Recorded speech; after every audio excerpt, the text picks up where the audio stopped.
The ocean hides dangers that can strike in a heartbeat, turning a carefree adventure into a fight for survival.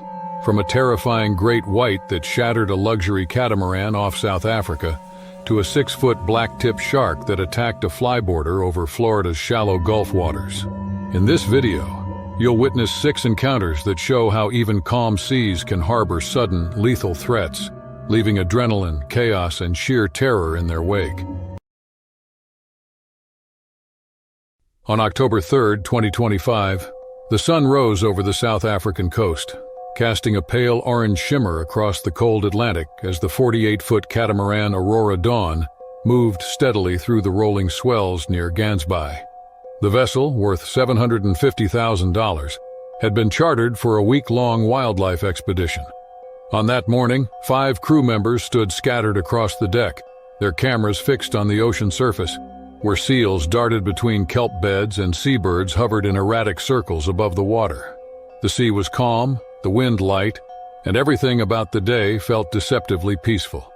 Petty Officer Samantha Venter, 32, served as navigator and safety lead for the trip, and though she had seen sharks before, none of them had prepared her for what was about to unfold in the deep, restless waters below. The first strike came without sound, without warning, as if the sea itself had erupted from beneath them. A massive great white shark, later estimated at nearly 18 feet in length, exploded out of the water and slammed into the starboard hull with a force that felt like a small explosion. The entire catamaran lurched sideways, and everyone on deck lost their footing as the hull groaned and splintered under the sudden impact. Equipment scattered, ropes snapped, and seawater poured across the deck, soaking everything and everyone in an instant.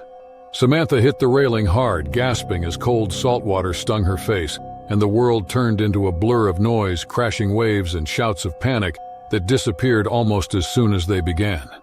When she looked toward the bow, she saw the shark circling, its dorsal fin slicing the water like a blade. The animal turned sharply, accelerating with terrifying precision before slamming again into the hull, shaking the vessel so violently that a section of the deck cracked open. The sound of tearing fiberglass and snapping lines filled the air as one of the crew members tumbled overboard, disappearing beneath the foaming surface in a flash of movement. The sea erupted in a burst of red as the predator struck again, and Samantha felt a wave of nausea rise in her throat as she realized what had happened. The shark was attacking not only the boat, but everything that moved near it, driven by an aggression she had never seen or imagined possible. The catamaran lurched violently, its starboard hull ripped open, and was taking on water faster than the pumps could fight it. Samantha crawled toward a safety line, muscles burning as debris slammed across the deck. A crewman crashed into the mast, fell limp, and was swept into the flooding water. Petty Officer Samantha Venter clutched a lifeline, helpless as the predator dragged her crewmates under, thrashing and circling with snapping jaws. The shark struck again from below, the impact sending another surge of seawater over the rail and sweeping a toolbox and lifebuoy into the froth.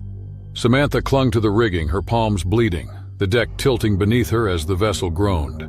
Every few seconds, the sea erupted near the stern, white water churning, the shark's pale belly flashing before it slipped back into the darkness, preparing for another pass. Within minutes, the vessel had lost control, its engines useless, its sails torn by the wind. The radio crackled but went silent as seawater shorted the system. Samantha tried to reach the emergency beacon, but the deck was already half submerged, and a piece of splintered wood struck her shoulder, sending her spinning backward into the cold water. The shock of the temperature stole her breath, and when she surfaced, she saw what was left of the catamaran drifting unevenly, half of it destroyed, the rest hanging on by threads of torn fiberglass. The shark circled again, faster now, drawn by the scent of blood that spread like a shadow beneath the waves.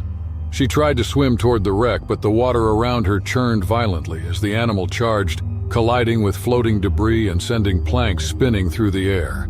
A floating cooler struck her back and she grabbed onto it instinctively, pulling herself up just enough to keep her head above water.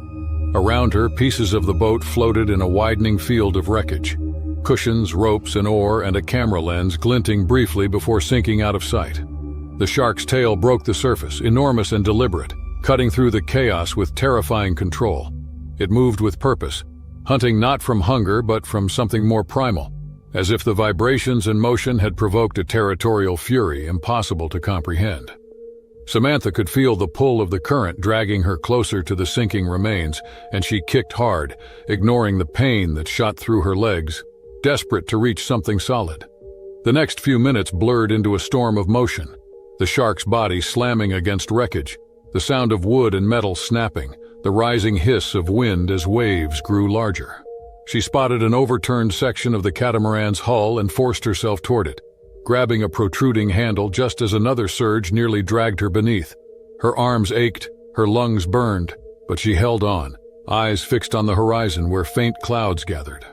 Below her, the water seemed alive, twisting with streaks of red and gray foam, the shark passing again and again beneath the surface like a silent, unstoppable shadow. By the time the animal finally vanished, the wreck had completely broken apart. Samantha drifted alone amid the debris, trembling, her skin raw from salt and friction. Hours later, a rescue helicopter spotted her, half submerged, barely conscious, bruised and bleeding, the sole survivor. Even as they lifted her from the water, she could still feel the aftershocks in her bones, the echo of each strike, and the terrible silence that followed. Investigators later concluded that the great white had been drawn to the vessel by activity near a nearby seal colony, where aggressive feeding sometimes triggered violent territorial behavior. They called it an anomaly, a freak encounter.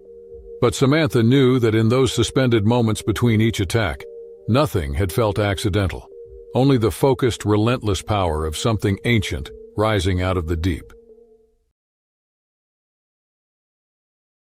On September 2, 2024, the sky above Byron Bay shimmered with bright, late summer heat as rolling waves broke unevenly across the sandbars. The morning crowd of swimmers, surfers, and kiteboarders filled the water, the colorful sails flashing red, orange, and blue against the horizon.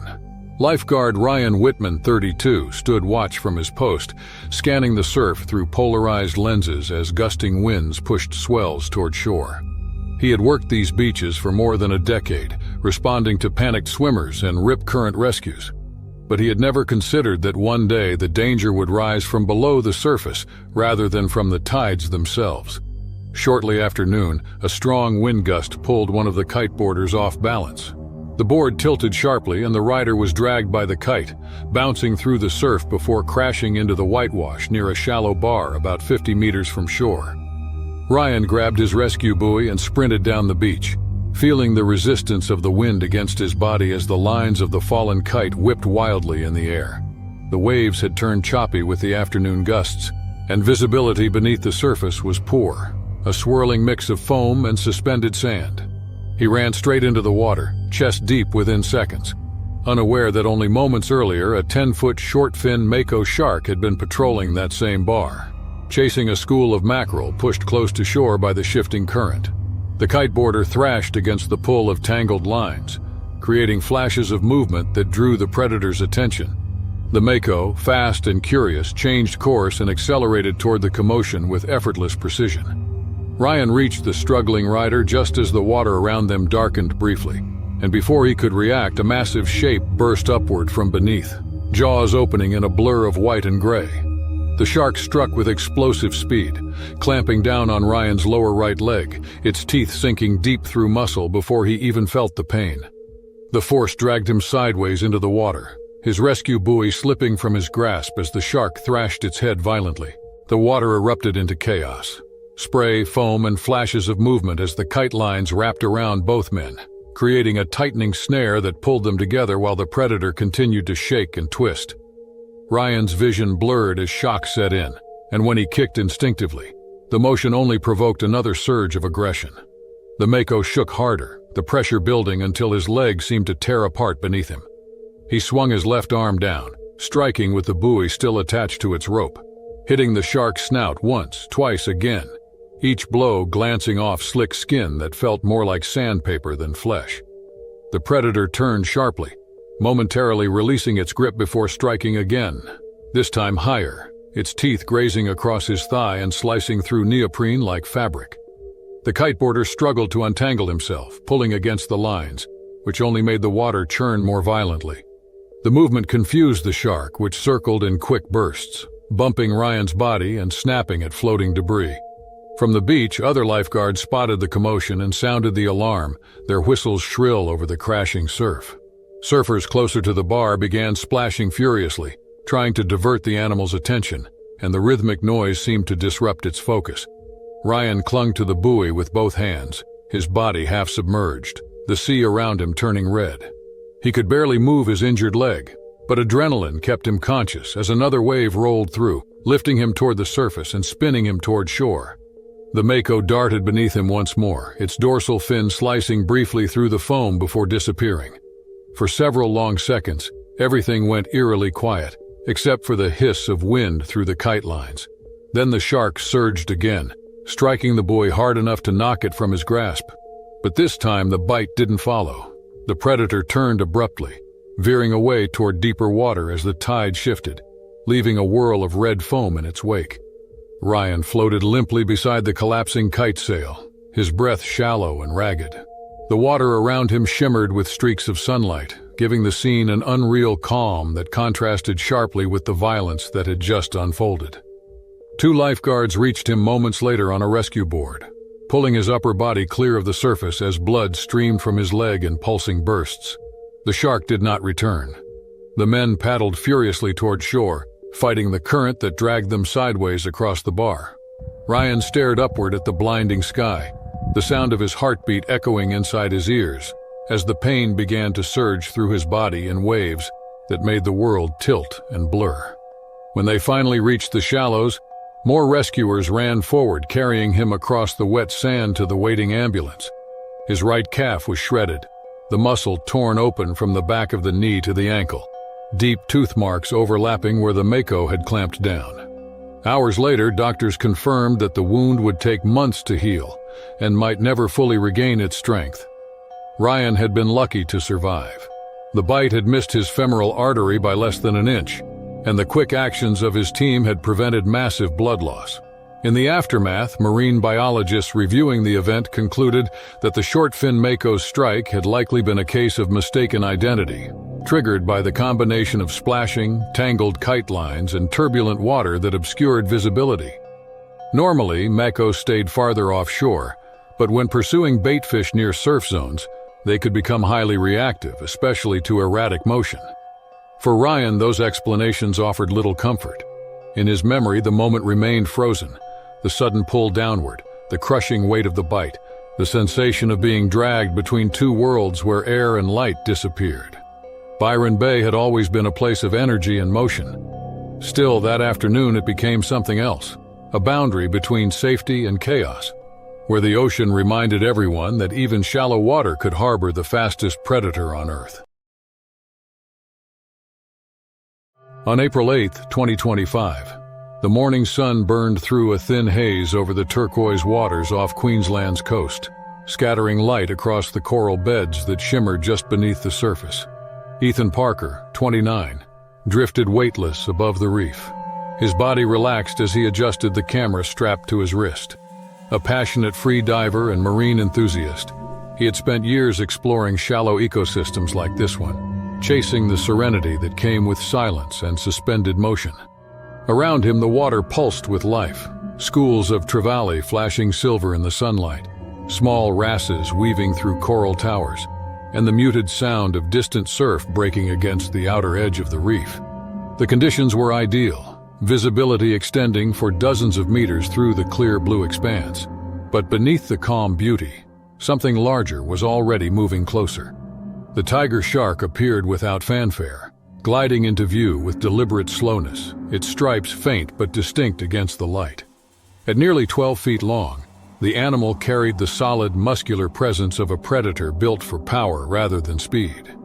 Ethan noticed it first, pointing downward to alert his companions, who hovered a few meters away, adjusting their dive slates. The shark's slow, unbroken path made it appear almost docile, a curious visitor inspecting its territory. It circled once, then again, its wide head sweeping side to side as it passed within arm's reach of the divers. For a moment, time seemed suspended, the water around them thick with stillness. Ethan's fascination overrode his caution. He had seen countless videos of divers swimming near tiger sharks, sometimes even resting a hand on their heads to redirect them away. To him, it looked effortless, peaceful, the ultimate sign of connection between man and nature. As the shark curved back toward him, he extended a hand, fingers brushing through the water toward its dorsal fin. The movement was subtle, but enough to break the fragile balance between calm and instinct. The shark twisted sharply, its massive tail slicing through the water, and in a sudden burst of motion, it lunged upward. The strike was so fast it seemed to appear out of nowhere. A blur of gray and white as jaws clamped down on Ethan's right arm, teeth cutting through flesh and bone with a wet crack that echoed through the water. The force yanked him forward, spinning his body violently and knocking the regulator from his mouth. Bubbles erupted as he gasped in shock, his mask slipping sideways while blood bloomed outward in a dark, expanding cloud.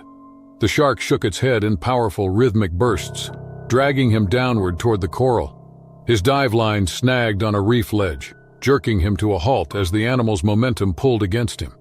The water turned into chaos, flashes of movement, desperate fins kicking, and the shimmer of metal dive sticks striking at the shark's flank. Ethan's companions tried to reach him, hitting the animal again and again, but the predator didn't retreat. Its tail swept sideways with crushing strength, striking one diver and spinning him backward through a cloud of silt. Ethan's body was half submerged in coral, his injured arm hanging limply while the shark released and bit again, this time gripping across his torso. The force lifted him off the reef before slamming him down into the coral bed, shattering pieces of branching coral that scattered like glass. Every motion seemed slower underwater. Bubbles rising in spirals, fins flashing in panic, the steady vibration of the predator's movements echoing through the reef. Ethan kicked wildly, his free arm clawing at the coral as he tried to break away. The rope tethering him caught around his leg, trapping him just as the shark surged again. He felt his chest compress, his lungs screaming for air as he was pulled downward into a swirl of blood and sand. The world narrowed to fragments of color, red, blue, gray, and the relentless pull of something that refused to let go. Above, the other divers regrouped, their air tanks almost spent as they signaled frantically toward the surface. One of them managed to strike the shark's gills with a sharp metal rod, forcing it to veer off momentarily. Ethan floated upward, limp and motionless, his body spinning slowly in the current. The shark circled again, cautious now, its wide eyes fixed on the drifting shape as if deciding whether to strike once more. The group tried to pull Ethan toward the boat's shadow, but the predator returned, bumping its body with its snout, sensing weakness and tasting the metallic scent that filled the water. It struck again, this time biting across his shoulder and dragging him downward in a violent arc that scattered bubbles and debris across the reef. The divers were powerless to follow. The ocean swallowed both shapes into a dim blur below, and then the water fell eerily still, disturbed only by the faint ripples of blood that rose slowly to the surface. When rescue boats arrived minutes later, they found the group clinging to the ladder, faces pale, their air tanks nearly empty. Ethan was gone. Search teams combed the area for hours, their sonar scanning the reef edge where currents pushed through canyons of coral and sand. Late in the afternoon, they recovered his body, caught between two rock shelves, his equipment tangled around him. The water around the reef still tinted faintly red. The injuries left no doubt about the force of the attack. Catastrophic damage to the torso, complete severing of one arm, and deep punctures across his side. Marine biologists studying the incident later concluded that the attack had likely been triggered by the shark feeling confined between the divers and the reef wall. Tiger sharks were known for their unpredictable behavior, often calm one moment and explosive the next, particularly in shallow zones where escape routes narrowed. They were apex opportunists, capable of shifting from curiosity to aggression in an instant. For those who had been there, no scientific explanation could erase the image. The sudden flash of movement, the stillness that followed, and the terrible realization that what began as fascination had turned into finality within seconds. On October 26, 2025, the morning sun rose slowly above the Pacific, transforming the surface near Baja California into a sheet of glittering light that shimmered against the calm horizon. Carlos Mendez, 34, stood barefoot on the narrow deck of his small sailboat, Mar Azul, anchored just beyond a shallow reef where the tide pushed gentle ripples across the turquoise water. The day had started quietly, the sea almost too still for comfort, and the faint smell of salt and diesel hung around the vessel as he inspected his lines. Carlos had been living aboard the boat for nearly a year, sailing along the Mexican coast while fishing and documenting marine life for a travel blog that few people read, but that he loved deeply. That morning he had been repairing a tangle of hooks and nylon when something far below caught the light and moved with eerie grace beneath the hull. The water here was only 10 meters deep, clear enough that he could see the shifting silhouettes of baitfish swirling in clusters. A sudden flash of silver drew his attention, and as he leaned over the port side, he saw a darker shape glide slowly through the current, long, wide, and unmistakably deliberate. A scalloped hammerhead, perhaps 12 feet long, moved just beneath the surface, its wide head sweeping rhythmically from side to side as it traced the edge of the reef. The sight made his pulse quicken, but fascination replaced fear as he watched it circle once, then vanish into the deeper blue beyond the coral. Hammerheads were known to be curious but rarely hostile, and Carlos assumed the shark would soon drift away. Moments later, a patch of baitfish broke the surface beside the boat, thrashing wildly as if fleeing an unseen predator. He reached for the nearest line to reel it in before it snagged, but as he bent forward, the sea erupted beneath him with a violent surge of motion. The hammerhead lunged upward in a burst of speed, the broad front of its head slamming directly into his ribs with bone-rattling force. Carlos gasped as pain shot through his torso, and before he could recover, the shark twisted sideways, jaws snapping at his extended arm. The teeth sliced deep across his forearm, tearing flesh and sending a spray of blood into the water. The shock of it made him stumble backward, losing his balance entirely as the slick deck tilted beneath his feet. He fell hard, crashing into the sea with a splash that echoed across the empty cove. The cold hit him instantly, tightening his chest as he kicked upward toward the light. When he surfaced, he saw the boat rocking violently beside him, ropes slapping against the hull while the hammerhead's dorsal fin cut a sharp line across the water. The predator circled wide at first, then closed in, nudging the side of the boat with its head before turning toward him again. Carlos tried to swim for the ladder, but his injured arm throbbed and bled freely, the crimson cloud expanding around him like ink in the clear water. The shark darted closer, bumping his thigh with its rough skin before twisting away again. Its movements were unpredictable, not a feeding frenzy, but a pattern of curiosity and power that made every second feel fragile. He spotted a wooden oar floating just beyond the stern and reached for it, his good arm straining as waves lifted and dropped him against the current. When the hammerhead approached again, he swung with all the strength he had left, striking its head once, then again, the dull sound echoing through the water. The shark recoiled slightly but returned almost instantly, turning in a tight arc and brushing against his leg with a force that spun him sideways. He caught the oar's end beneath his arm and kicked frantically, trying to reach the hull where the ladder swayed with each movement of the tide. Every kick sent another flash of pain through his side, but he knew stopping wasn't an option.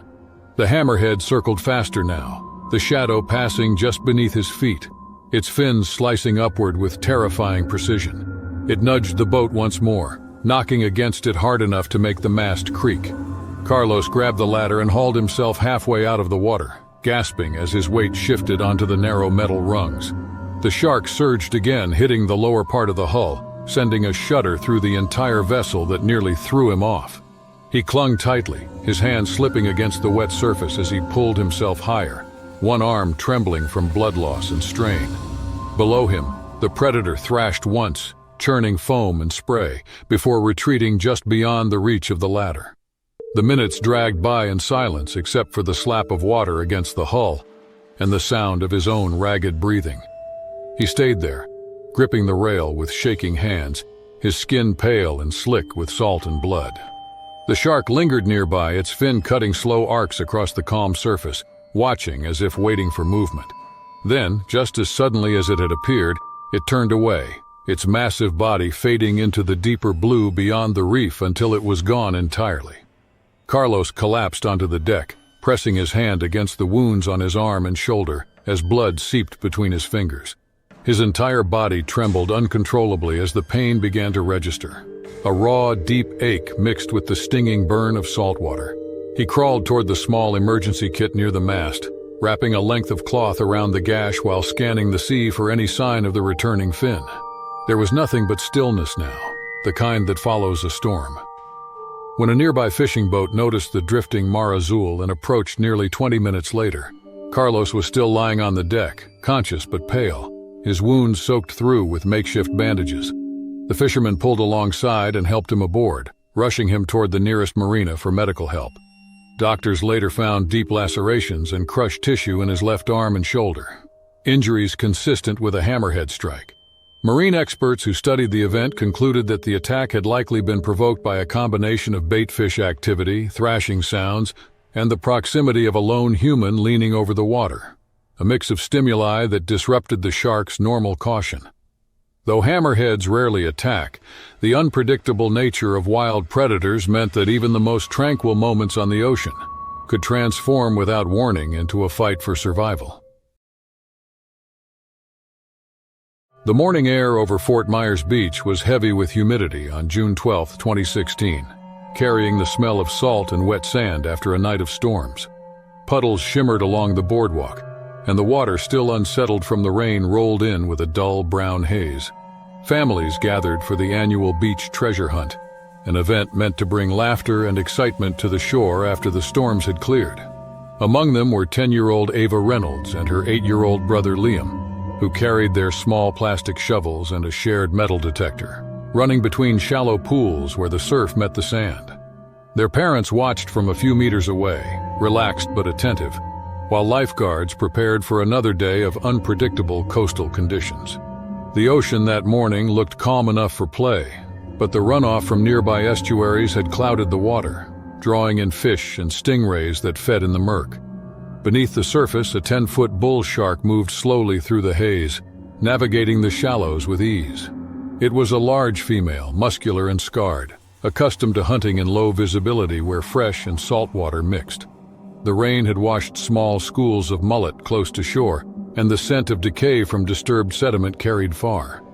The shark's senses detected movement near the sandbars, irregular splashes, and the faint metallic vibration of the detector that Liam waved in the surf. To the predator, it was an unusual but compelling mixture of signals, sound, vibration, and scent converging at once in an area rarely so active with life. As the children ran along the wet sand, their laughter rose above the low hiss of the waves. Liam stepped knee-deep into the foamy shallows, sweeping his detector back and forth. The small machine chirped faintly as it passed over buried bottle caps and coins, its metallic tone cutting through the water with sharp pulses. The shark, closing in from deeper water, accelerated slightly, drawn by the rhythm. The predator's instincts flared as it caught the outline of movement ahead, fast, small, irregular, exactly like a struggling fish. It adjusted course, circling once, then closing the distance in a silent glide. Ava had wandered a few feet farther down, digging near a patch of shells, unaware of the shifting shadow behind her brother. The shark surged upward, its powerful body driving through the shallows, jaws opening in a sudden explosive strike. The impact was violent and immediate. It clamped onto Liam's leg just below the knee, thrashing and twisting as the water turned red. The boy was pulled sideways into the surf, his shovel tumbling from his hand. The scream that followed cut through the beach air, freezing those nearby in confusion before instinct took over. Ava rushed toward her brother, reaching for his arm. But as she tried to drag him back, the shark lunged again, catching her thigh in its jaws. Her small frame was tossed violently before the shark released and turned, circling in the churned water. Their father sprinted from the shoreline, plunging into the waves with desperate force. He grabbed a plastic shovel, striking at the surface where the fin sliced through foam. The shark twisted and rammed into him, nearly knocking him off his feet. Around them, the water boiled with movement. Panic from nearby families, lifeguards blowing whistles, people shouting for help. The predator's broad head broke the surface briefly before it vanished again, retreating a few meters offshore, waiting in the deepening brown water. The scene unfolded in seconds, but every moment seemed to stretch endlessly. The father pulled Ava toward the beach, her leg torn and bleeding heavily, while others ran to drag Liam's limp body from the waves. 2 lifeguards reached them within moments, one applying pressure to the boy's leg, the other calling for emergency support. The tide pulled faint trails of blood back into the sea, the current mixing red with brown in slow spirals. The shark had disappeared, vanishing into the murk as if swallowed by the storm itself. On shore, people gathered in stunned silence as the paramedics arrived, their footsteps quick and urgent across the wet sand. But the children's injuries were catastrophic. Liam had lost too much blood before reaching land, and Ava, though still conscious, faded rapidly as rescuers worked frantically to stabilize her. Within the hour, the beach was cleared and sealed. The once lively treasure hunt area was cordoned off, toys scattered in the sand like remnants of another world. Authorities launched boats to search for the shark, though most experts knew the predator was already far from the scene, having been drawn away by shifting tides. The attack was one of the most shocking incidents in recent memory for the region, not just for its brutality, but for the setting. A family event, shallow water, and victims so young that even seasoned responders struggled to process the scene. Witnesses later described the water as alive with confusion, a place where splashes and reflections had blended with danger in a way no one could predict. Marine biologists later confirmed that bull sharks are among the few species capable of thriving in brackish, shallow environments, often moving upriver or near estuaries after heavy rainfall. Their aggressive feeding behavior, combined with poor visibility and strong sensory triggers, makes them unpredictable near populated coasts. The reflections from metal detectors, the vibrations from shovels, and the erratic movements of children in murky surf created the perfect storm of confusion. In such moments, even an animal not seeking human prey can strike without hesitation, mistaking splashing limbs for struggling fish. The combination of runoff, clouded water, and heightened feeding response turned a playful morning into a tragedy. In the days that followed, beaches along Fort Myers were temporarily closed as wildlife officers monitored for further shark activity. Locals left flowers near the site of the attack, while the children's names became a somber reminder of how swiftly nature can turn violent. The ocean, though calm again by the week's end, carried a different weight for those who had witnessed it. A silence that spoke of something ancient, unpredictable, and unrelenting. The predator had acted not out of malice but instinct, drawn by signals it was wired to pursue. Yet for the families who stood on that sand, staring at the horizon where the water met the sky, the line between beauty and danger had never felt so thin. On July 4, 2025, the sun glared down on Clearwater's Gulf Coast, turning the water into a molten sheet of green and gold that sparkled with every ripple and wave. The holiday crowd on the beaches watched distant fireworks rehearsals. Still, out on the shallow surf, 27-year-old Jordan Hayes prepared for something far more personal, a high-flying flyboard stunt that had become his obsession over the past year. He had been performing tricks along the coast for months, jumping meters into the air, spinning and twisting above the sun-dappled water, the powerful jets of the board keeping him suspended as his shadow skimmed the waves below. Jordan thrived on speed, control, and the perfect feeling of weightlessness, and he had chosen this calm summer afternoon for a new sequence of flips that he hoped would be the most impressive yet. The Gulf was deceptively tranquil that morning, with small waves breaking gently on the sandbars, scattering foam like lace across the surface. Jordan soared above the water, jet thrusters sending him skyward in sharp arcs, and for several moments, everything seemed to align. The spray of water glittering around him, the wind in his face, and the sun bouncing off the reflective surface below. But beneath that calm veneer, the shallows were alive. Small schools of fish darted near the sandy bottom, their movements stirring the curiosity of a 6-foot black-tip shark that patrolled just beyond the breakers. The predator was muscular and agile, gliding silently beneath the surface as it scanned for movement. Its fins cut clean lines through the water as it investigated disturbances along the shoreline. Jordan had just completed a backward flip, arching above the water with the board angled sharply beneath him, when the shark detected the unusual motion. The thrusters created a pulsing vibration that mimicked fleeing prey. A flickering reflection of the sun on the board caught its attention, and the human shape above the surface broke the patterns of the water it had been watching. With a sudden burst of speed that seemed almost impossibly quick, the black tip surged upward, targeting the rear of the flyboard. The first contact was virtually imperceptible, a heavy bump beneath his feet, but the force instantly disrupted his balance. Jordan's body jerked violently as the board tilted, sending him spinning sideways. and then he hit the water with a crashing splash that sent foam and spray into the air. The shark did not stop. It clamped onto the board with its sharp teeth, rocking it violently as Jordan thrashed to regain control. Waves sloshed over his shoulders and face, stinging his eyes with salt water as the board tilted again, nearly flipping entirely beneath him. He kicked and pulled with every ounce of strength, his heart hammering as adrenaline surged through his veins, heightening both fear and awareness. The predator twisted its head and shook the board, its powerful movements tugging at Jordan's legs and threatening to pull him under into the swirling shallow surf. Every time he tried to lift himself onto the board, the shark's body pressed beneath, throwing him into a flurry of water, spray, and chaos that left him gasping for breath. From the beach, lifeguards spotted the commotion and reacted immediately, wading into the surf with long rescue paddles. One of them struck the shark across the dorsal area, a heavy thump that made the animal release the board for a split second, allowing Jordan to roll and kick away, narrowly avoiding a more severe bite to his legs.